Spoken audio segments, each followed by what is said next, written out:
Hello. Oh wait. Hello internet people. So it is very hot in my office, so I'm gonna talk fast. It's cold outside, but my office retains a ton of heat, and we are about to leave. So this week I am going to be reading The Fall of the House of Usher by Edgar Allan Poe, and any other things in here I decided I want to read. This is a huge collection, but I've read possibly some of these. I looked through and I haven't read a bunch in this one, but I've read a bunch of Poe before, and I've read The Fall of the House of Usher before, but I'm going to be reading this because I am going to read What Moves the Dead. So I'll be reading that. So just really those two books. Fall of the House of Usher is a classic. I'm not really going to get into it, one, because it's not really described on the back of this and I would have to hunt for the story right now.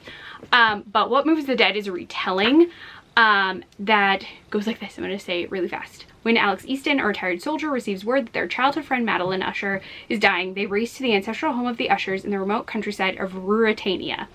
What they find there is a nightmare of fungal growths and possessed wildlife surrounding a dark, pulsing lake. Madeline sleepwalks and speaks in strange voices at night, and her brother Roderick is consumed by a mysterious malady of the nerves. Aided by a redoubtable British mycologist and a baffled American doctor, Alex must unravel the secret of the House of Usher before it consumes them all. So I'll be reading that. It's pretty short, so this is going to be a short video in terms of books. But we are going to a Haunted Hayride, like, in the next couple of minutes, so I'm just filming this to set it up. So the first thing you're going to see in this vlog is a Haunted Hayride, and then it will be clips about things that I've read, all Fall of the House of Usher themed. So I hope you enjoy, and I am going to start the vlog now. So let's roll the vlog footage of me being terrified. Bye for now, internet people. Boom. We are not at a Haunted Hayride, though I'm wearing a very cute outfit that I'm going to show you. It involves boots, leather pants. Krista's wearing a very cute outfit. She's over there. Ta-da! She's so cute.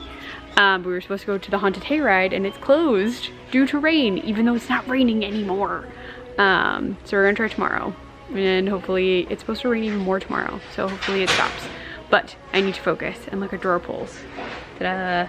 Because we're redoing our kitchen.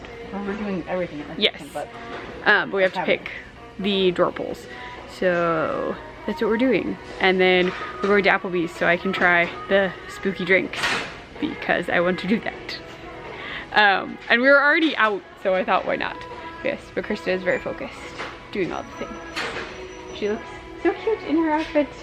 We were both very upset that it was closed. We like got all the way there and it just said closed for rain.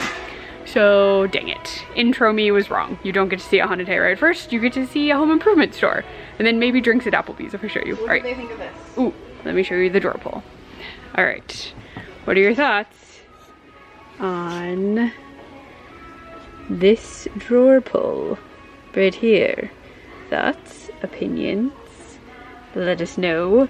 I'm gonna let you go so I can focus on drawer pulls. Krista is very focused and I'm not. But bye.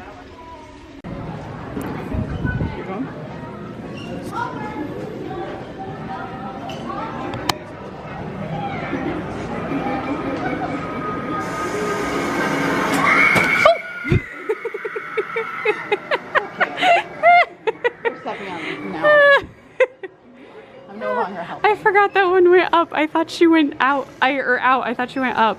I'm no longer helping. We've done this one. This one's not exciting. We've done most of these already. This is the one that does that and then hops up.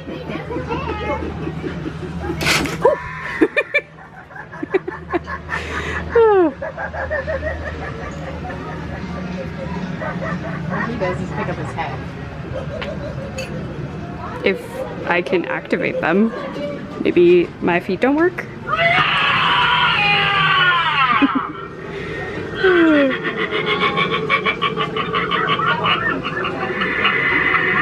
Alright. This is so close to him. Oh, there we go. Forget everything. Your life, your past. You will stay with me for the rest of eternity.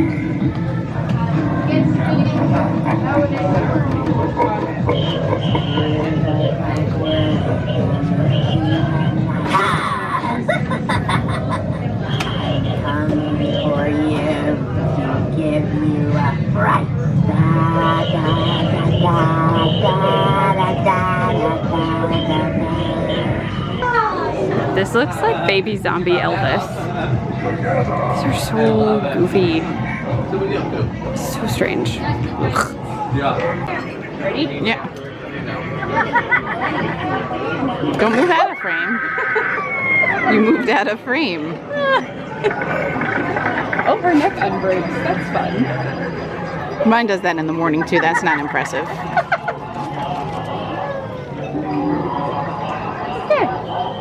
Thank you. Okay, so super loud, but we decided to see if the hayride was open, even though it's been raining for like 12 hours, and it's open. Very open. So yeah, so we're getting food, which I will show you, and then we have to get tickets at 6:30, and then hayride, which I think we're gonna have to do while it's still light out, even though we were gonna wait, but I don't think you get that choice. So yeah, we're just surprised it's open, and Krista feels bad because like I put this on to go to Spirit, but she is not wearing her cute outfit that she wore yesterday. So yes, you can see everything behind me. We're gonna eat buffalo fries and apple pie logs, which I will get footage of, and then hayride! Okay, bye. Ta-da! We have food. These are apple pie logs and they look really good. This is buffalo chicken fries. Yes. But you're going to come with me. I'm not going to show Krista eating because she's trying to eat in a very awkward angle. But I'll show you more stuff because there aren't as many people around. So there's a cute pumpkin that changes faces. There's a pirate ship. And can't see him as well on camera. It's like monstery stuff, giant skeleton, that stuff. I don't want to show too many people, but it's pretty quiet because I think a ton of people think it's closed. Giant skeleton guy. And now back to food. Hello. We're about to get in line. I can't really film in the hayride, but there's a spooky guy. We're gonna go. We'll give you thoughts in the car or at the house because there are too many kids, so I'm not gonna try and film. All right. Bye. Hello. We're very wet. We did the hayride, which was pretty good. Yeah. It was kind of scary. It was hard to see things, which I think is the point. Yeah. There were clowns, though they did not interact with Krista. I didn't make eye contact with She did not. A guy dressed as a very short Terrifier blew a party favor in my face, which I just thought was more rude than anything else because I didn't know he had one. But I didn't react because he did it, and I was like, what? But what happened as soon as our hayride took off? It started The heavens raining. opened up and poured. So yesterday they were closed for rain. Today we literally went by thinking they would be closed, but it wasn't raining. It had been raining since like last night. And so like midnight last night, I guess this morning. And so we were like, oh, we'll just, like, Krista jokingly was like, wouldn't it be funny if they were open today on the day that's supposed to be like super rainy? And I was like, oh, that would be funny. Maybe they are. But I was like, that'd be dumb. Like, it's supposed to rain all day. So we drive by. I'm only in this because we went to Spirit. And then Krista was like, I'm not even wearing any of the clothes I was gonna wear to this because it's cold. Like, it's really cold. And we get there and it's open. All the food trucks are there. They're about to start selling tickets. And so we just stayed. We found a jacket for Krista in the car. It didn't rain any of the time we were getting food, which I got video of and it was really good. But literally as soon as we started moving in the hay thing, I felt a raindrop on the top of my head and I was just like, what happens if it starts raining while we're on the hayride? And the woman across from me just goes, oh, it's not supposed to rain right now. Like the radar said it's not. And I was like, okay, but sure. And we started moving like 2 inches more and then just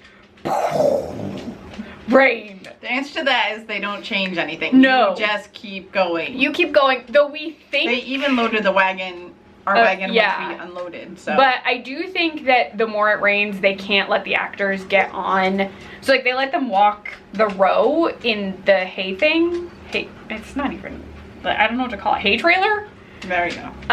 But like, the issue is it got slick. Like there's a step up and it was really slippery when we were getting off. And so halfway through the ride, after the clowns, no one got on the trailer again. So I don't know if they were told not to get on after a certain point. I don't know if they just don't get on after the clowns.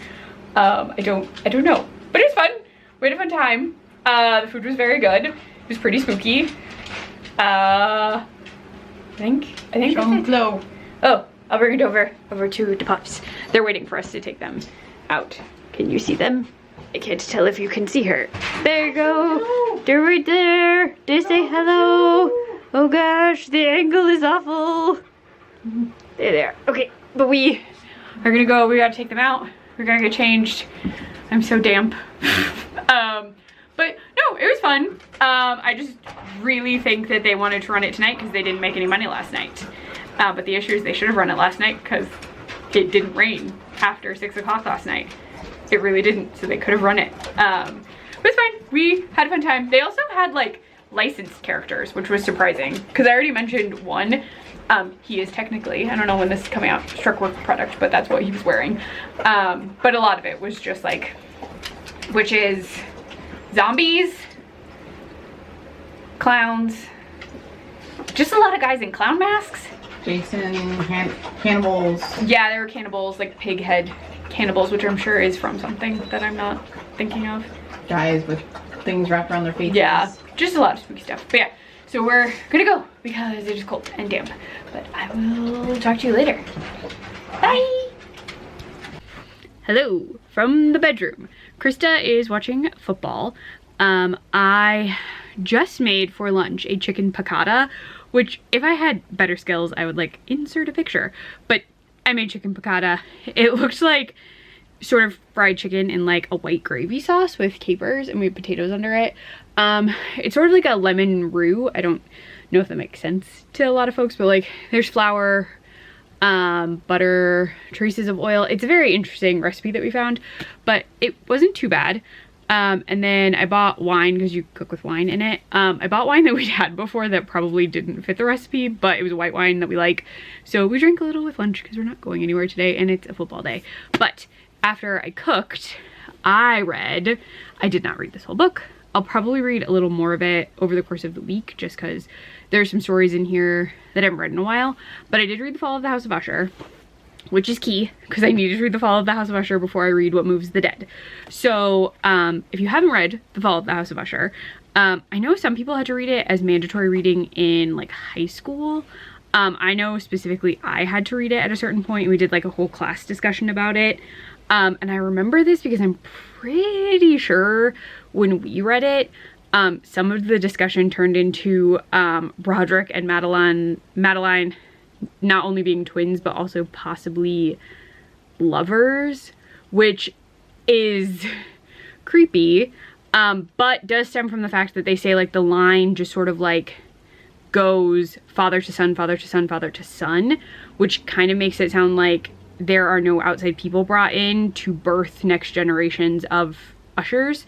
I just remember that being a discussion in my class ages ago. And we could have been wrong. I know our teacher at the time let us like say a bunch of stuff, and I do remember that being like a sticking point in one discussion where people were like, but if they're saying it's like father to son, no one else is here, are they like supposed to have a kid? Which is creepy. But so the story itself, you are following an unnamed narrator who is just I. So in theory, you are the friend, because you're placed as the I. Adjust that a little. So you are basically the hero of the story. You are the main character because of that I. So you're following this. You as the friend receive a letter, or our narrator receives a letter from Roderick saying that you must come immediately. Something is very wrong. And I'm going to say they because I know in What Moves the Dead, the character is referred to as they, and it's going to make it easier for me since it's just I all over in this one. When they arrive, the house has a crack in it. There is a crack in the House of Usher. There is always just sort of like a fissure. There's mention of fungi. There's mention of sort of like a miasma around the house. Like it has its own particular atmosphere. And that there's like water, a lot of standing water, and the main character immediately is like, there's like something about this that is unpleasing, but I can't explain to you why. Like there's just something wrong about it. When Roderick is introduced, he's become cadaverous. His hair is growing strangely. He's sort of talking oddly. He looks very pale, very wan, and he's saying that his sister is dying in a sense. She has, in she has something that results in also catatonia, which would mean that she just sort of becomes catatonic. She does not move. We see her once at a certain point in the story where she just sort of like walks through the room, and Roderick says, "You will not see Madeline again." She is taken to her bed. But as the story evolves, you as the main character are trying to like help Roderick. You're reading, you're painting, you're doing anything to take his mind off of the House of Usher, but it's not helping because he's also still reading a number of books that tie into sort of mysticism, some things. There are a lot of books mentioned. I do remember that a lot. There's a lot of like other texts mentioned. I don't remember if the texts are real, which sounds awful. Like this is something I should remember, but there's no footnotes in this. And I do remember my like English class text had footnotes that like said whether they were real or not. But they mention a number of them. And as the story progresses, Madeline does die. They temporarily entomb her in the house. So there's like some sort of vault, which Poe calls a dungeon, but it's spelled D-U-N-J-O-N, beneath your room, like the guest's room. She is kept there, and after a number of days, the main character, they of no name, or you, depending on how you want to read it, they are feeling very uneasy, very scared, something is going on. They are planning to leave their room. They've gotten dressed. Roderick appears and asks, "Have you heard it? Have you heard it? Have you heard it?" And then what happens after that is sort of a story within a story that ties in. And I am going to give you the name because it's kind of important. I just have to find it. It's not a long story. Okay. So The Mad Tryst of Sir Lancelot Canning is a story that you are reading to Roderick. And I'm just saying you because it feels natural because it is so focused on the eye. As the story is progressing, sounds that are mentioned in that story are mimicked in the house. So sounds are happening, things are clamoring, there is banging, there is crashing, there is dragging. And then, solely because this is a short story, and because a number of people have already read this, Madeline appears, covered in blood, and Roderick, while you're hearing all these sounds, it's like, "We have entombed her too early, we have killed her, she has been buried alive." He's like yelling and yelling and yelling for Roderick. His tone is a little odd. He immediately, when Madeline appears, he dies. He just poof dies. Which from fright, he just dies. So he dies. Madeline to that point is seemingly alive but very injured, and still sick, presumably. And then you as the main character run away. And then the House of Usher sort of explodes in light and crashes apart. Super loud car outside. And so the House of Usher is no more. So that is the story. What's interesting is I know that What Moves the Dead has a cover that really focuses on fungi. So I don't know if they make the fungi more important. Now the fungi in this could be exceptionally important. Usher does mention that there's a malady of the family, which I believe is why it was thought that all of the sisters and brothers were having children, because they're all sick in like odd ways, and the family has been sick for some time. They have sort of a known malady that affects them all. So that I remember is why we were like, they are probably siblings and more than that. Like it was a whole thing. So there is that. He says like there is something of the house, there's something of the family that is infecting him. So the idea is being an usher in the House of Usher is destroying him, which I'm curious to see drawn into What Moves the Dead. So I finished that. I might read a couple more stories in here just because some of them are short. If I do, I will let you know. But I'm moving on to What Moves the Dead. So I will talk to you later, internet people. Bye for now. Hi internet people, this is the final clip of the video / vlog, and the recap of What Moves the Dead. I didn't really check in with you about this book at all because I read 75% of it pretty late at night, 2 nights ago, and then I finished it last night, and I have read the description, but this is a retelling of The Fall of the House of Usher by T. Kingfisher.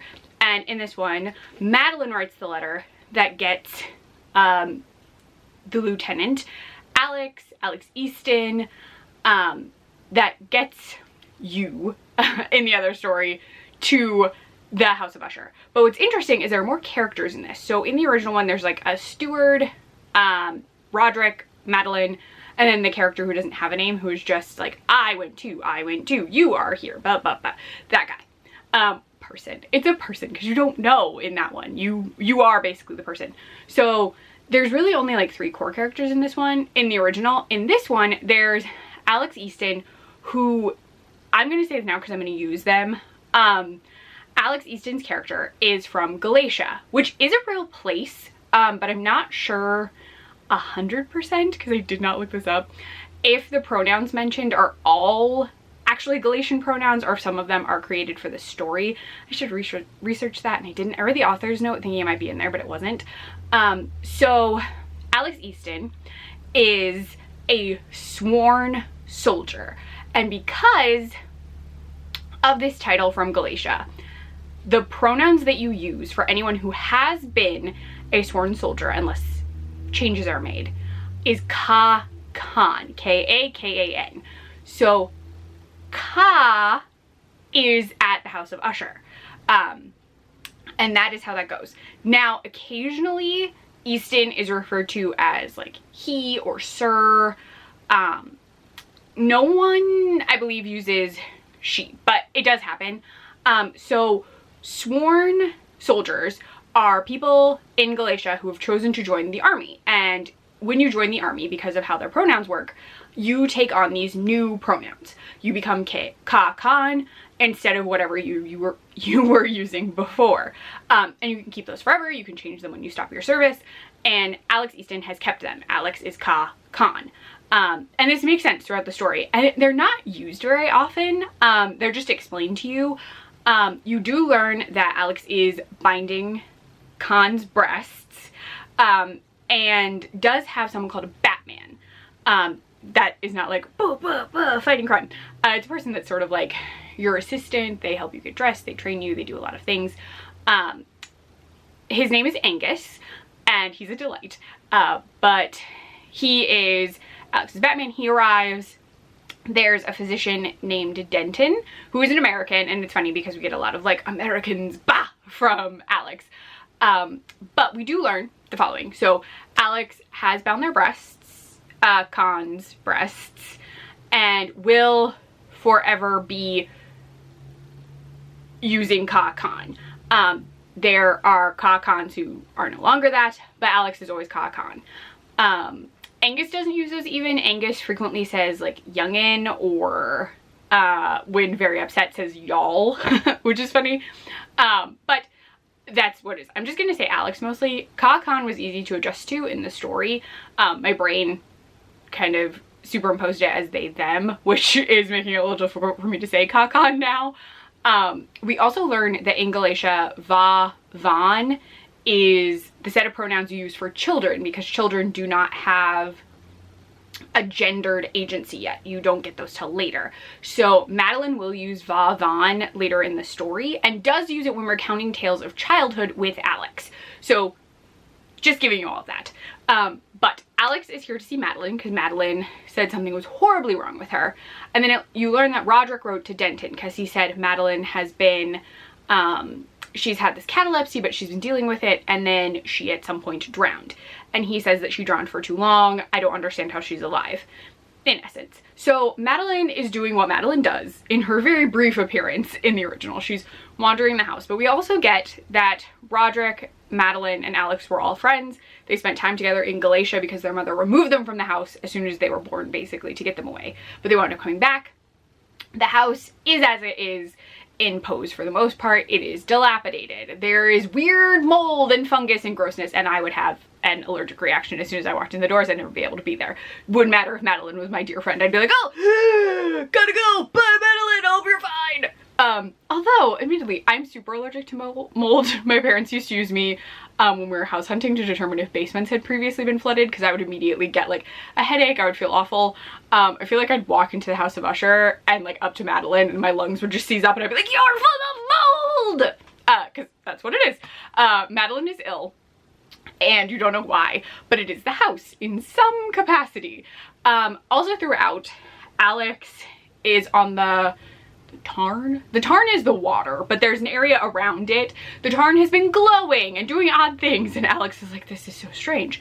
Alex also meets a mycologist, so someone who studies mushrooms, named, her full name is longer, but basically Miss Potter, who is the fictional like aunt of Beatrix Potter, the rabbit illustrator, which ties in because there are so many rabbits. I thought that was very clever. But she's studying the mushrooms.